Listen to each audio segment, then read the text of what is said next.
ಇನ್ನು ಕರ್ನಾಟಕದ ಕಾಶ್ಮೀರ ಕೊಡಗು ಭಾಗದಲ್ಲೂ ಕೂಡ ನಿರಂತರವಾಗಿ ಮಳೆ ಸುರಿತಾ ಇದೆ. ನಿರಂತರ ಮಳೆಗೆ ಮಡಿಕೇರಿ ನಗರದಲ್ಲೂ ಸಾಲು ಸಾಲು ಅವಾಂತರಗಳು ಸೃಷ್ಟಿಯಾಗ್ತಾ ಇದೆ. ಮಳೆಯಿಂದಾಗಿ ನೂತನ ಮನೆ ನಿರ್ಮಾಣ ಹಂತದಲ್ಲಿದ್ದಂತಹದ್ದು ತಡೆಗೋಡೆ ಕುಸಿತವಾಗಿದೆ ಅನ್ನೋದು ಗೊತ್ತಾಗ್ತಾ ಇದೆ. ಈ ಮೂಲಕ ದೊಡ್ಡ ಅನಾಹುತವೊಂದು ತಪ್ಪಿದಂತಾಗಿದೆ. ನಿರಂತರವಾಗಿ ಸುರಿತಾ ಇರುವಂತಹ ಮಳೆ ನಿರ್ಮಾಣ ಹಂತದ ಮನೆಯ ತಡೆಗೋಡೆ ಕುಸಿತವಾಗಿದೆ. ನೀವು ಕೂಡ ದೃಶ್ಯವನ್ನು ಗಮನಿಸ್ತಾ ಇದ್ದೀರಿ. ಮಡಿಕೇರಿ ಕೊಡಗು ಭಾಗದಲ್ಲಿ ಗುಡ್ಡಗಾಡು ಪ್ರದೇಶ ಮೊದಲೇನೆ.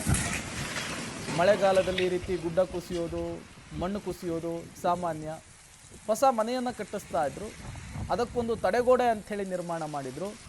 ಸತತ ಮಳೆಗೆ ತೇವಗೊಂಡು ಬುಡ ತಡೆಗೋಡೆ ಕುಸಿದು ಬೀಳ್ತಾ ಇರುವಂತಹ ದೃಶ್ಯವನ್ನು ಗಮನಿಸ್ತಾ ಇದ್ದೀರಿ.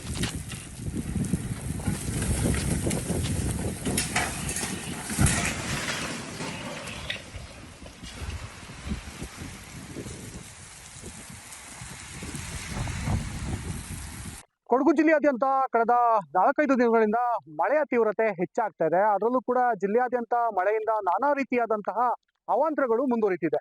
ಈ ಹಿನ್ನೆಲೆಯಲ್ಲಿ ಮಡಿಕೇರಿ ನಗರದ ಸುಬ್ರಹ್ಮಣ್ಯ ನಗರದ ಸ್ಫಟಿಕ ಲೇಔಟ್ನ ಬಳಿ ಇದೀಗ ಬೆಳ್ಳಂಬೆಳಗ್ಗೆನೆ ಒಂದು ತಡೆಗೋಡೆ ಕೂಡ ಬಿದ್ದಿರ್ತಕ್ಕಂಥ ದೃಶ್ಯಾವಳಿಗಳನ್ನ ನೀವು ನೋಡ್ತಾ ಇದ್ದೀರಿ. ಒಂದು ಅಂದ್ರೆ ನಿವೃತ್ತ ಪೊಲೀಸ್ ಅವರ ಮನೆ. ಈಗಾಗಲೇ ಕಾಮಗಾರಿ ಕೂಡ ಆರಂಭ ಮಾಡಿದರೆ ಸೆಪ್ಟೆಂಬರ್ ತಿಂಗಳಲ್ಲಿ ಗೃಹ ಪ್ರವೇಶವನ್ನ ಮಾಡಬೇಕು ಅಂತ ಸಾಕಷ್ಟು ಕನಸುಗಳನ್ನ ಕಂಡಿರ್ತಕ್ಕಂಥದ್ದು. ಆದ್ರೆ ಕಳೆದ 4-5 ದಿನಗಳಿಂದ ಏನು ಭಾರಿ ಮಳೆ ಆಗ್ತಿದೆ, ಆ ಭಾರಿ ಮಳೆಯಿಂದ ಇದೀಗ ಮನೆಯ ಅನತಿ ದೂರದಲ್ಲಿ ಇರ್ತಕ್ಕಂತಹ ಭಾರಿ ಪ್ರಮಾಣದಲ್ಲಿ ತಡೆಗೋಡೆ ಕೂಡ ಕುಸಿತಗೊಂಡಿದೆ. ದೃಶ್ಯಾವಳಿಯಲ್ಲಿ ನೋಡ್ಬೋದು.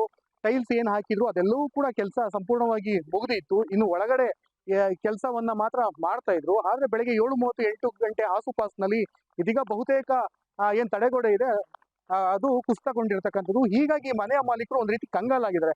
ಏನೋ ಒಂದ್ ರೀತಿ ಆಸೆಯಿಂದ ಆ ಮನೆಯನ್ನ ಕಟ್ಟಬೇಕು ಅಂತ ಇದ್ರು. ಒಂದ್ ರೀತಿ ಆ ಮನೆಯೊಳಗೆ ಗೃಹ ಪ್ರವೇಶವನ್ನ ಮಾಡಬೇಕು, ಕನಸಿನ ಮನೆ. ಅದು ಕೂಡ ನಿವೃತ್ತರಾದ್ಮೇಲೆ ಒಂದಷ್ಟು ಫಂಡ್ ಕೂಡ ಬಂದಿರುತ್ತೆ. ಆ ಫಂಡ್ ಅಲ್ಲಿ ಒಂದು ಸೂರು, ಶಾಶ್ವತವಾದಂತಹ ಸೂರನ್ನ ಕಟ್ಕೋಬೇಕು ಅಂತ ಸಾಕಷ್ಟು ಕನಸನ್ನ ನಿವೃತ್ತ ಪೊಲೀಸ್ ಬಿದ್ದಪ್ಪ ಅವರು ಕಂಡಿದ್ರು. ಇವತ್ತು ಅವರು ಕಣ್ಣಲ್ಲಿ ನೀರು ಹಾಕ್ತಾ ಇದ್ದಾರೆ. ಯಾಕಂದ್ರೆ ಇಷ್ಟೊಂದು ಕಷ್ಟಪಟ್ಟು ಮನೆಯನ್ನ ಮಾಡಿರ್ತಕ್ಕಂಥ ಸಂದರ್ಭದಲ್ಲಿ ಈ ರೀತಿಯಾದಂತಹದ್ದು ಆಘಾತ ಅವ್ರಿಗೆ ಆಗಿರ್ತಕ್ಕಂಥದ್ದು. ಅವರನ್ನೇ ಕೇಳೋಣ. ಸರ್, ಏನಾಯ್ತು ಸರ್? ಎಷ್ಟು ಗಂಟೆಗೆ ಆಯ್ತು? ಬೆಳಿಗ್ಗೆ ಒಂದು 8 ಗಂಟೆ ಟೈಮಿಗೆ ಆಗಿದೆ.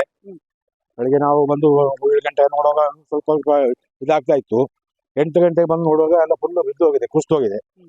ಮತ್ತೆ ಸಾರ್ವಜನಿಕರೆಲ್ಲ ಬಂದು ಮಾಡಿದ್ರು. ಮತ್ತೆ ನಮ್ಮ ನಗರಸಭೆ ಅವರ ಹೆಸರು ಅಪ್ಪಣ್ಣ ಅವರು ಬಂದು ಅವರು ಸಹಕಾರ ಮಾಡ್ತಾ ಇದ್ದಾರೆ.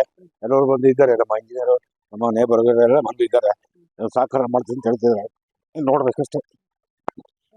ಎಷ್ಟು ಗಂಟೆಗೆ ಆಯ್ತು ಇದು? ಮುಂಚೆನೆ ಕಟ್ಟಿರೋ ತಡೆಗೋಡೆ ಹೇಗೆ? ಇದು ನಾವು ಸೈಟ್ ತಗೊಳ್ಳೋ ಮೊದಲೇ ಕಟ್ಟಿದ್ರು. 2004ರಲ್ಲಿ 6ರಲ್ಲಿ ಏನೋ ಕಟ್ಟಿದ್ರಂತೆ. ನಾನು ಈಗ 24ರಲ್ಲಿ ತಗೊಂಡೆ ಸೈಟ್. 24ರಲ್ಲಿ ನಾನು ರಿಜಿಸ್ಟರ್ ಮಾಡ್ಕೊಂಡು 24ರಲ್ಲಿ ತಗೊಂಡಿದ್ದು. 24ರಲ್ಲಿ ನಮ್ಮ ಮನೆಯಲ್ಲ ಇದು ನಮಗೆ ಇಲ್ಲಿ ಬಂದಿದೆ. ಈಗ ಫಿನಿಶಿಂಗ್ ಅಂತ ಬರುವಾಗ ತಡೆಗೋಡೆ ಬಿದ್ದೋಗಿದೆ. ಏನ್ ಮಾಡ್ಲಿಕ್ಕೆ ಗೊತ್ತಾಗೋದಿಲ್ಲ. ಕಂಗಾಲಾಗಿದ್ದೀರಾ? ಮನೆ ಅಂದ್ರೆ ಪೂರ್ಣಗೊಂಡಿತ್ತ ಸರ್? ಮುಕ್ಕಾಲು ಅಂಶ ಪೂರ್ಣ ಆಗಿದೆ. ಓಪನ್ ನಾವು ಸೆಪ್ಟೆಂಬರ್ ಫಸ್ಟ್ ವೀಕಲ್ಲಿ ಮಾಡೋಣ ಅಂತ ಇದ್ದೇವೆ. ಈ ತರ ಆಗ್ತಲ್ಲ, ಇನ್ನೇನು ಮಾಡೋದು ಹೇಳಕ್ ಆಗೋದಿಲ್ಲ. ಕೇಳಿದ್ರಲ್ಲ, ನಿವೃತ್ತ ಪೊಲೀಸ್ ಅವರು ಹೇಳ್ತಾ ಇದ್ದಾರೆ, ನಮ್ಗೊಂದು ಕನ್ಸಿತ್ತು. ಆ ಕನ್ಸು ಇದೀಗ ಭಾರಿ ಸುರಿತಿರುವಂತಹ ಮಳೆಯಿಂದ ಕನ್ಸೆಲ್ಲ ಛಿದ್ರ ಆಗಿದೆ.